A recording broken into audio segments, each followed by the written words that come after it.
To master social media, we must go back in human history. We must unlock an ancient and fundamental truth about human behavior, and that is storytelling. So historian Yuval Noah Harari, who wrote the book Sapiens, says storytelling is the defining advantage of Homo sapiens. It's how we have built tribes, cultures, and entire civilizations.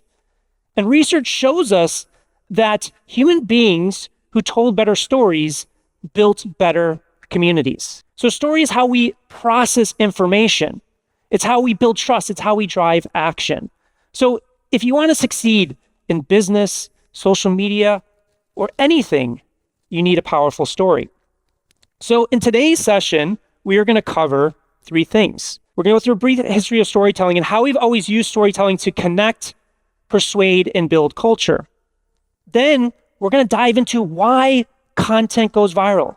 Why do certain things break through versus certain things just completely fall flat? And then we're going to talk about the format effect and why how you structure your story matters just as much as the story that you tell itself. What exactly is a story? Because we talk about story, but have you ever sat and defined it? So let's do that right now. A story is a structure, and it's how we make sense of the world.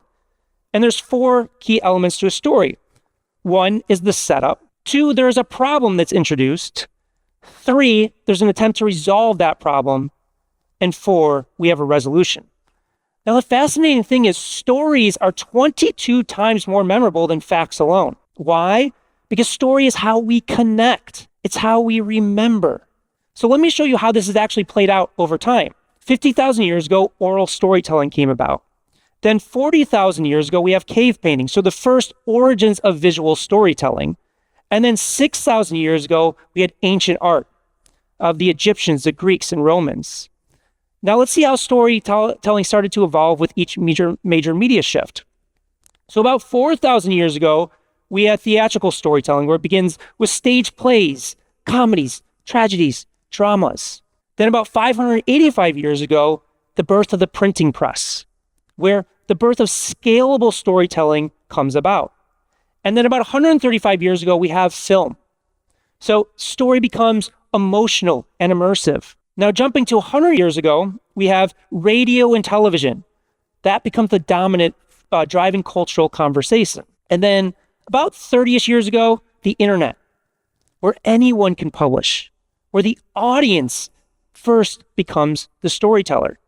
And then today, social media and mobile storytelling. It's shorter, faster, sharper, and we literally, all of us in our pockets, have mobile devices that create infinite storytelling possibility. So the tools have evolved, but the power of storytelling stays the same. Literally, as we've seen, stories have built civilizations. They have built everything that we see today. And now they can be leveraged to build your brand, build your mission, build your company, whatever you're trying to achieve. Stories is how human beings built trust, built tribes, spread religion, shaped governments, and it's how we got others to believe in something bigger. So now is the time to act on that. I interact with people from all over the world about social media, and it's amazing that people look at it like it's this mystery. Social media is this mystery, it's this black box. It's playing the lottery. This algorithm, it's out to get you.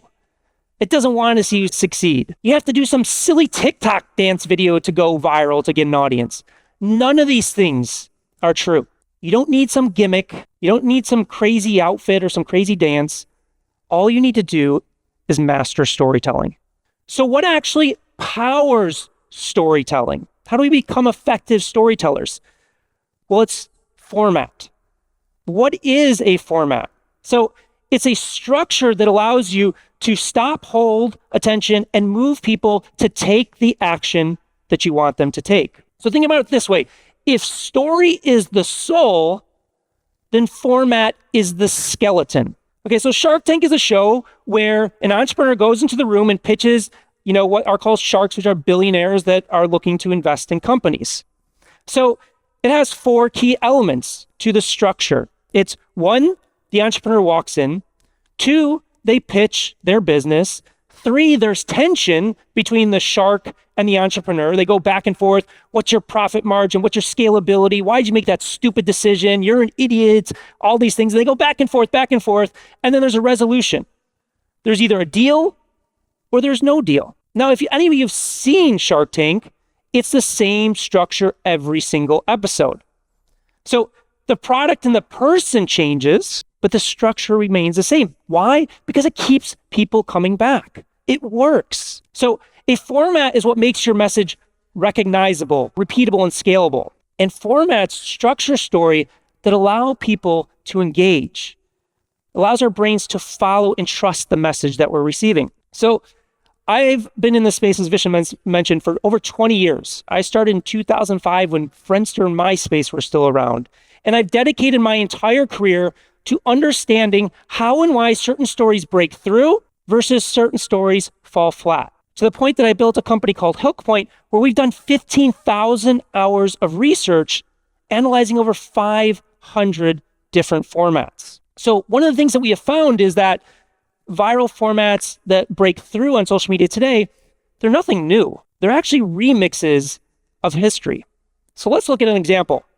So one format that I guarantee every single one of you have seen on social media is called Man on the Street. Pretty self-explanatory. The person on camera, the person that's creating the account, approaches random stranger on the street, engages with them, and a story unfolds. So let's watch an example of somebody using Man on the Street. It's called the School of Hard Knocks account, and it's founded by a guy named James. Now, this format is really simple as you watch it. It's real people, real reactions, and audience's attention. Excuse me, sir. How old were you when you made your first million? What is this for? I started the biggest social media business channel in the entire world where I interviewed millionaires and billionaires on their advice to the younger generation. What did you do to become wealthy? What did I do? I've owned 4 or 5 companies. What was your main business? Now I'm in private equity. Now you're in private equity. Right. What's the most amount of money you made in a single year? I don't know if I want to be on that. I'll show you the channel after. I promise you it'll be worth A it. few $100 million. I mean, it wasn't a big company. A few $100 million. So listen, I gotta go. Last two. Sorry. Among the most successful people that you've met throughout your career, what do they all have in common? Whether you're a billionaire or millionaire, most guys that get into that status are willing to take risks. That's the bottom. You a big risk. So this account took this format, generated over 1 billion views. They literally have 500 videos with over 1 million views. And they built an audience of over 13 million people. Now, the interesting thing about this format and all formats is they can be used for any industry, any expertise, any niche. So I have a friend and a client that we work with named Alex Stemp. He's a professional photographer. He approaches random strangers on the street and offers them professional photo shoots. He built an audience of 20 million people. There's another guy, Body by Mark, and he is a fitness and nutrition expert. He approaches fit people on the street and asks them, what do you do for your exercise? This format was used 70 years ago in 1954 for the first season of The Tonight Show. So let's take a look at an example from Steve Allen, who was the host of The Tonight Show then. If a person running for the United States presidency were to go on TV and admitted heterosexual, could you vote for that person? Heterosexual? Heterosexual. Well, I don't know. I'd have to think about it. You have to think about it. Well, you got all the time in the world. Thank you, Josephine. If a man or a woman were running for the presidency of the United States, and that person was an admitted heterosexual, speak truly, no jokes, could you vote for him or her? I vote for her. But not for him. Not for him. Okay, thank you. Heterosexual. Thank you. Good for you. Today, this format is vertical, it's quick, and it's built for the algorithm. However, what made it work back then makes it work today. That is the power of formats. That's what I want you to take. Formats are timeless. They work over and over again. So this one has thrived for 10 decades. It started on radio, then went to television, and now it's leveraged on social media. This is not luck. It's not a mystery. This is history repeating itself. So let's take another look at a format. And this is from a client of ours, a fascinating guy named Tanner Leatherstein. And he created his first leather jacket at the age of 11 and fell in love with just crafting original leather goods. And when he grew up, he created his own company that produces, leather handbags and purses and wallets. He just loves that process. But when he came to us, he was struggling. Nobody was paying attention to his business. He was stuck at 2,000 followers. Why? Because he didn't know what a format was. He was just creating ads and talking about how great his product was. So we helped him design a format called Is It Worth It? Where he takes expensive handcrafted leather goods, like a $3,000 Chanel handbag, deconstructs it on screen, and then tells you whether it's worth the money that you paid for. So let's look at an example of this video. Coach leather bags, are they worth it? I went to the Coach store yesterday, and this was the bag I loved the most. Sales associate told me this was made out of glow tan leather, and the inside was suede. But I have my doubts. And as we can see, this is all fabric, not suede. In my opinion, about 6 feet of leather to put this bag together, about $5 a foot, $30 for the leather. Insanely good brass accessories, they used a lot of them. With the fabric, I give it another $30, so $60 in materials. And in my estimate, about $70 should be enough to put this bag together. In total, $130 for the materials and labor. I paid $450. Doesn't sound like a bad deal. I love the leather, the feel and look of it. I hate that I was told inside was suede and it's fabric. And they used PU leather for the story patch inside. I wish it was real leather. So Tanner, with this single format, has 94 videos with 1 million views. He has 16 videos with 4 million views, and he has an audience of 2.5 million people. But that's not even the most fascinating part of this. So Tanner and I had dinner in London a few months ago. I love to have dinner with my most successful clients. And he was telling me about this amazing story where he got flown out to Hong Kong with a private door meeting with all of the heads of the leather industry. So the CEOs of these multi-billion-dollar leather industry companies. And he's like, Brendan, it was crazy. I didn't even know I was there. And then they're like, Tanner, can you please save the leather industry? I don't know what you're doing, but you're actually driving awareness, driving engagement around leather. None of us can figure it out. While we're getting beat out by fake leather companies, plastic leather companies. So literally took Tanner, a guy that initially came to us, wasn't even sure that he wanted to be on camera. He didn't feel comfortable. And we just gave him the right vehicle, the right format to tell his story. And he went from just a small leather craftsman to a leader in his industry. That is the power of format. So how do formats feed the algorithm? When we think about the algorithm and explaining it, we need to start with what the algorithm is not. The algorithm is not out to get you. It's not suppressing your reach on purpose to get you to boost your posts.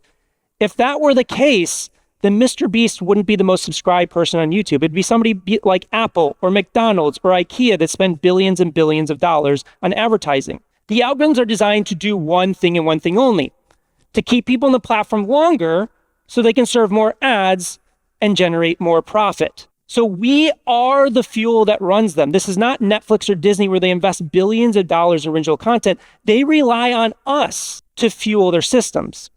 However, when we think about our core customer, so think about the person you're trying to reach on the platform, whether it's Instagram, TikTok, YouTube, Facebook, whatever platform you're trying to reach your core customer. Every time they open up that app, there's about 150,000 pieces of content the algorithm can see to that person based on all the people they follow and all the content they've engaged with. So you are no longer in a world where you're just competing against your direct competition. You're competing against Netflix, Paramount, Disney, Kim Kardashian, Kevin Hart, whoever it is, that pesky teenager down the street. Your content is competing with all of it. So literally, we are living in a world where it's survival of the fittest, but for the best storyteller. But I have you covered. So we have built the Hookpoint viral blueprint. So this is based upon what the algorithms want.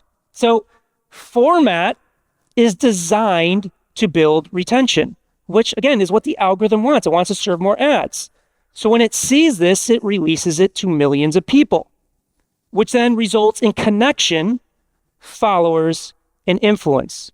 And this works no matter the industry, no matter the platform, no matter the niche. It works across the board. However, if we don't have this next part, we will fail to succeed. Now, I just want to kind of let you guys know, 99% of the people that are creating content don't even know what a format is. So you are ahead of the curve. I work with social media managers at multi-billion-dollar corporations. They do not know what a format is. But just because you know what a format is doesn't mean you're going to succeed. Just because we look at man on the street and be like, oh, that's pretty simple. You know, I'm just going to go out on the street and like interact with people and then I'm going to go viral. No, it doesn't work that way. You need to understand how and why things break through. Otherwise, you're going to fail almost every time at replicating that success. But again, we have you covered with our Hookpoint analysis system. So this is a proprietary system that we've built, and it's called Gold, Silver, and Bronze. And what it allows us to do is to understand what makes formats successful. So we take a format like Man on the Street, and we do a deep analysis. We look at the gold, which is the highest performers, the ones that are generating millions of views, Then we look at the ones that are doing, the average amount of views for an account. And then most importantly, we look at the underperformers, the ones that are not breaking through. So this is deep, what we call qualitative analysis of pinpointing what works, what doesn't work, and why. So let's do a real world example of this together. So let's look at another format called How Do You Know?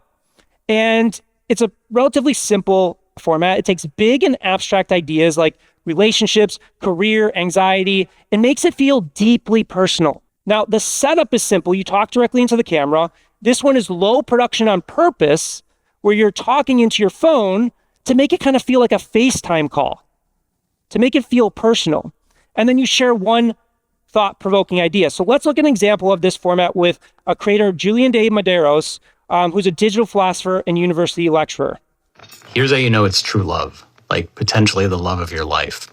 And this is a simple rule from the philosopher Nietzsche, who basically argued that love is the highest form of friendship. Or, in his words, what makes most relationships fail is not a lack of love, it is a lack of friendship. And to cultivate friendship and love means finding somebody who makes you smile, who makes you laugh, but above all, who makes you feel safe.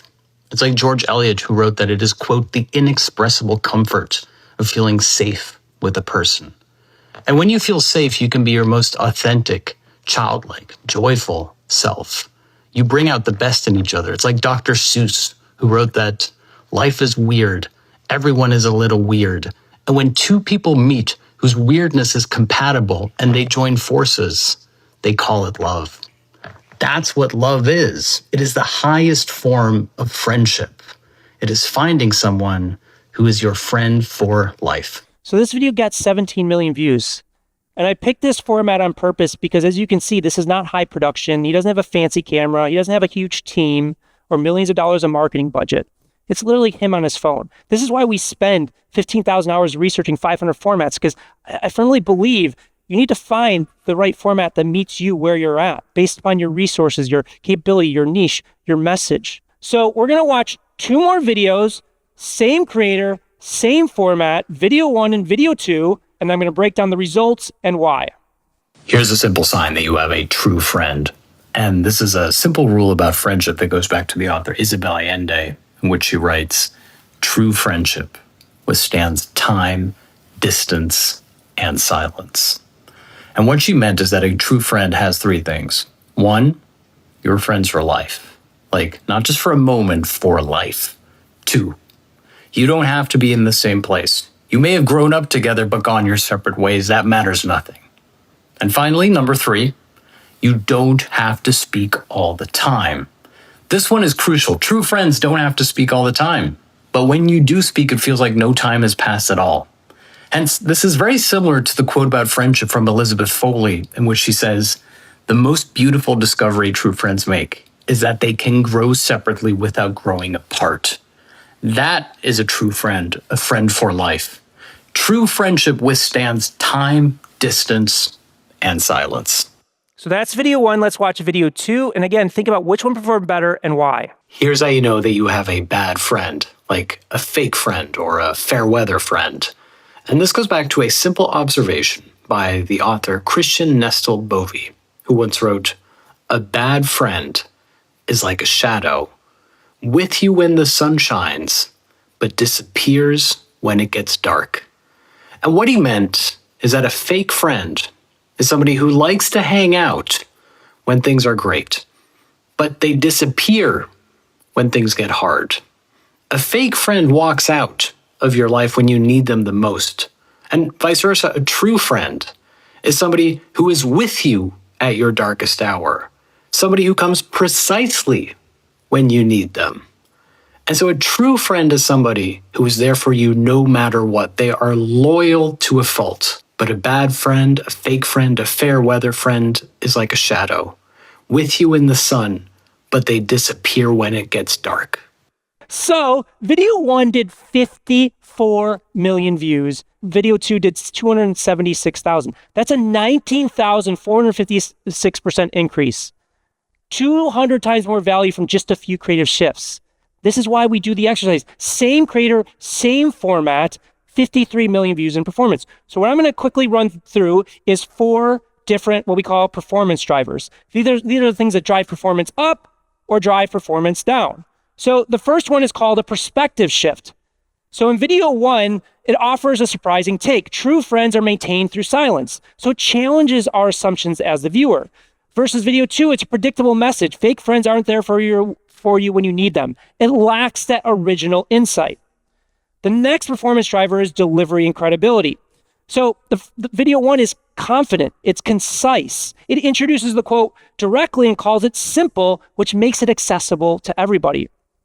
Versus video 2, it's repetitive, it's insecure. He uses filler words and repeats the quote and over-explains to seem intelligent. The next one is the hook.